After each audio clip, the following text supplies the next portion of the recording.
ভালো নাও।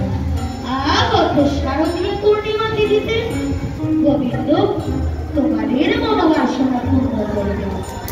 এবার যাও, যে জায়গায় ফিরে যাও। না গো, আমাদের যে মনে বড় বাসনা, একটিবার তোমার সেবা পুজো দিতে চাই। ঠিক আছে, তবে